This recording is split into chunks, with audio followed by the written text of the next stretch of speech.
Question number 13, मानक n में द्वैधारी संक्रिया इस प्रकार परिभाषित है कि ए संक्रिया बी इज इक्वल ए और बी का एचसीएफ है। क्या n में इस प्रकार के तत्समक अवयव का अस्तित्व है? यदि हो तो बताइए।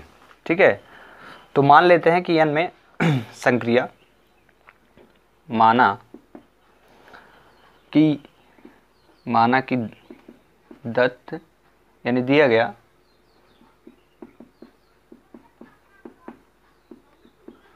संक्रिया ए संक्रिया बी इज इक्वल क्या दिया है, ए और बी का क्या दिया है, एचसीएफ के लिए ए और बी का एचसीएफ के लिए तत्समक अवयव ई है। एचसीएफ के लिए तत्समक अवयव ई है। ठीक है, आइडेंटिटी एलिमेंट को इससे रिप्रेजेंट ही करते हैं, इसलिए इसको रखेंगे। ठीक है, तो ए संक्रिया ई इज इक्वल क्या होता है, ई संक्रिया A is equal A for all A element N के लिए, सभी प्राकृतिक संख्याओं के लिए ए की जो वैल्यू रहेगी। ठीक है, तो ए बाइनरी ऑपरेशन ई या ए संक्रिया ई या element identity element is equal क्या होगा, ए फॉर ऑल ए एलिमेंट किसके लिए, एन के लिए। ठीक है, इन दोनों में से दोनों इक्वल हैं तो एक इसको रख लिए। ठीक है, एक दूसरे के इक्वल हैं, तो ए और ई का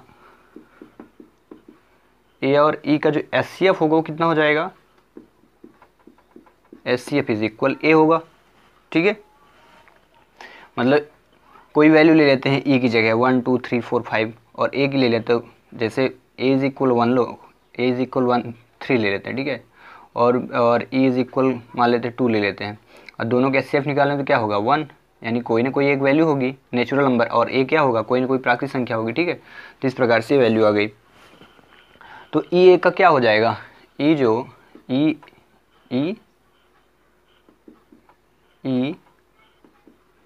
ए का फैक्टर है, गुणनफल है। भाई एचसीएफ तभी तो होता है जब गुणनफल होता है, फैक्टर होता है एक दूसरे का। ठीक है, तो इसलिए क्या हो जाएगा, इसके बाद नीचे से करिए यहाँ से।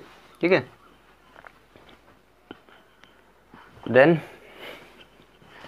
जब एक दूसरे का फैक्टर हो जाएगा तो यदि ए की वैल्यू 1 लेंगे, ठीक है, फैक्टर है, गुणनखंड है, तो ए इज इक्वल 1 के लिए ए इज इक्वल क्या होगा, ए इज इक्वल भी 1 हो जाएगा के लिए ए इज इक्वल 1। तो क्या सेम आएगा, ए इज इक्वल अगर मैं 2 ले रहा हूँ, 2 फैक्टर निकालना है, फैक्टर समझ रहे हैं, एलसीएम जिसको प्राइम फैक्टर कहते हैं, तो ई इज इक्वल क्या हो जाएगा, ई इज इक्वल देखिए एक से डिवाइड होगा, 2 किससे डिवाइड होगा, 1 से भी होगा, 2 से भी डिवाइड होगा, तो ये 2 फैक्टर आ जाएंगे। ठीक है, ऐसे ए इज इक्वल अगर मैं 3 ले लेता हूँ, 3 के लिए ई की वैल्यू क्या हो जाएगी, 1 होगी और 3 हो जाएगी। ठीक है, तो इस प्रकार से क्या हो रहे हैं कि अद्वितीय हल नहीं निकल रहे हैं। क्या बोला है कि इनके मान क्या है, इक्वल हैं, यानी एक दूसरे के मान सेम आना चाहिए। तो एक तो सेम आ रहा, ए की वैल्यू 1 तो ई इज इक्वल 1 आ रहा। क्या जब ए की वैल्यू 2 रखे तो क्या इसमें 2 आ रहा, नहीं आ रहा, क्योंकि फैक्टर गुणनखंड में प्राइम फैक्टर बदल रहे हैं।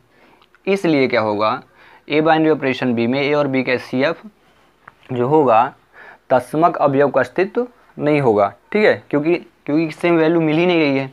तो आप क्या लिखेंगे, किंतु सभी एलिमेंट, किंतु फॉर ऑल कर देते हैं, for all element N, A लिख लें पहले, फॉर ऑल यानी सभी, for all A element N,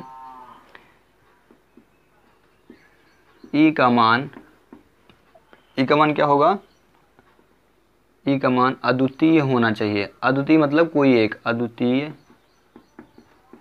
होना चाहिए, बट ऐसा है नहीं। अद्वितीय मतलब ए की वैल्यू अगर 1 आई तो उसकी वैल्यू 1 आए, 2 इसकी 2 आए तो उसकी भी 2 आए, बट ऐसा मेंशन ही नहीं हो रहा, मान बदल रहे हैं। इस प्रकार प्राकृतिक संख्याओं के समुच्चय में एन में इस प्रकार क्या लिखेंगे, इस प्रकार प्राकृतिक संख्याओं के समुच्चय, इस प्रकार प्राकृतिक संख्याओं के यहाँ पे लिख देते हैं, फिर इसके बाद यहाँ से कर देते हैं कि समुच्चय n में तत्समक अवयव आइडेंटिटी एलिमेंट अवयव का अस्तित्व नहीं है। ठीक है, अस्तित्व होता यदि इनकी वैल्यू सेम मिलती, बट सेम मिल नहीं रही, इसलिए अस्तित्व होगा नहीं, और क्वेश्चन नंबर 13 हो जाएगा सॉल्व।